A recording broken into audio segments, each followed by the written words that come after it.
Ladies and gentlemen, happy Wednesday to you all. We got a big episode here breaking down week 5 and taking a look forward to week 6. As you can see, we got a lot to get through. Before we get into it, I want to make 2 announcements. One, we kind of touched on it last week, but wanted to let everyone know that Nina's fabulous team had a child, so congrats to her. She had a beautiful baby boy. Big ups there. Second thing is going to be Tori's Splendid team got married last Friday. Some of us in the league were in attendance. The commissioner had a big night and was feeling it the next day. So those are 2 announcements. But to get rolling with the rest of it, we'll start with, our truest rivalry in the league. This week we had it go down. We had Auto Draft taking on the new and improved Manual Draft, formerly known as Chunky. A lot of hype surrounding this matchup. We had the whole league chatting about it. Auto Draft had big performances from his running backs, his QB, and Cooper Kupp. By the time it was all said and done, Auto Draft nearly doubled up on Manual Draft's score. So we didn't see much in the way of fireworks for our truest rivalry, but they might meet again in the playoffs, so stay tuned. Next up, we had the final battle of the unbeatens, and then there were 2. At the start of week 5, we were left with 2 teams that had yet to lose a game. Those teams were Good Juju and Tori's Splendid team. By the end of Sunday night, it looked like Tori's Splendid team had this game on lock after she had big performances from Derrick Henry, Jeff Wilson Jr., and San Francisco's defense. There was only one thing that could possibly go wrong when Monday night rolled around, and I think we're all familiar with Murphy's Law. Murphy's Law states that anything that can go wrong will go wrong.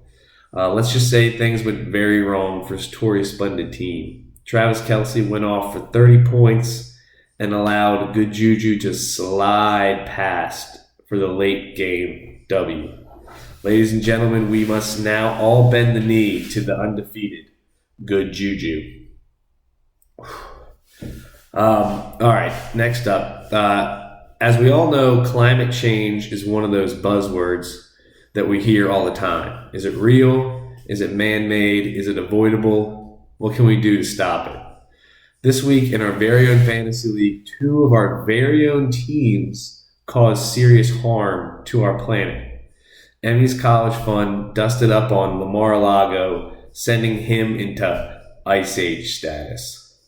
Here in Richmond, I measured a 3-degree drop in temperature, and I heard others report as much as 10 degrees of a drop in temperature. Now we can all be worried and angry with Mar-a-Lago for not being able to win a game, but the blood is on Emmy's College Fund's hands as well. Did she really need to play Josh Allen?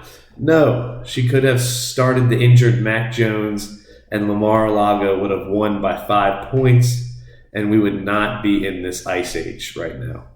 So before we blame Mar-a-Lago for an endless winter, let's all take a look in the mirror and ask ourselves, did I do enough? At this point in the season, it looks like it's going to take a monumental effort to lose to Mar-a-Lago, but I believe in our league. Someone will have to save our planet. All right, moving on. Love is a Battlefield Part 1. So similar to many other fantasy leagues, we have a couple of lovers in this league. This week we got our first edition of Lover vs. Lover. Serial Chillers took on Bones Group. Serial Chillers got her second win of the season at the hands of her one true love. Sleep with one eye open, am I right? All right, now for some other news around the league. Lil Hands the boss is still angry about her .06 point loss to Raw Girl and is determined to get back on top of the league. The rookie serves Charlotte's Choice team up a big loss. 114-61. Youch. Staple Sauce balls out and gets his first win of the season, racking up a huge score of 146 points. This team could be the real deal. He took down the lovely Blarchards family, who had big numbers from Gabe Davis, Jalen Hurts, and McCaffrey, but they were let down by the rest of their team. So good work this week to Staple Sauce. Last but not least, Raw Girl beats out the new mother of one for her second win of the season. Neither team had a player that did crazy well or crazy bad. Just one of those grinder matchups where the match kind of hung in the balance for a while. All right, now let's get to one of our classic favorites, hotties and coldies. I want to start by kind of defining what a hottie is and what a coldie is. So a hottie is a team that has won at least 3 games in a row. So they're on a 3-game win streak at least. And a coldie is a team that has lost at least 3 games in a row.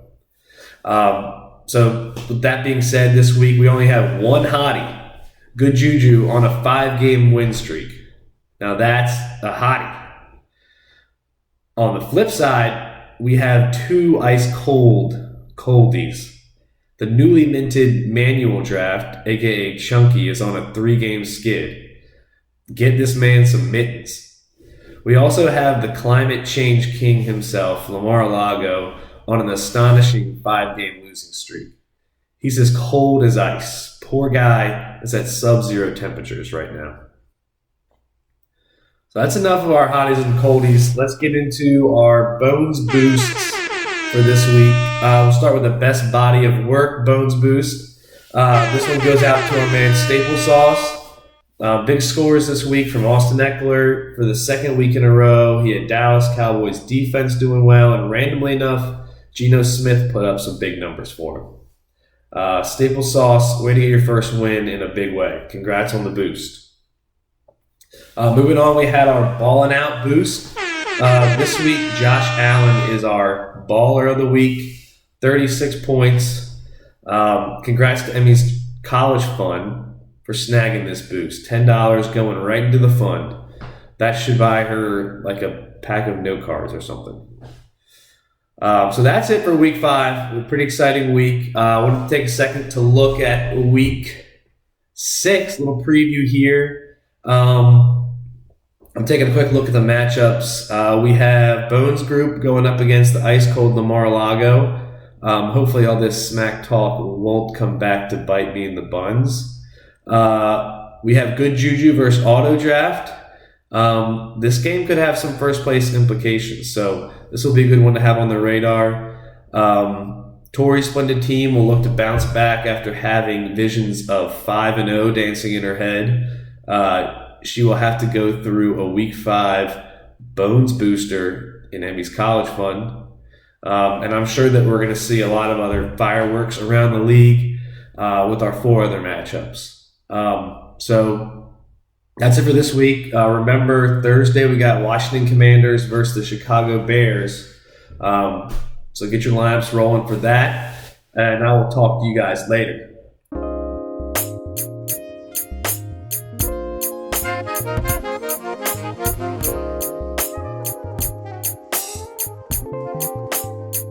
Hey.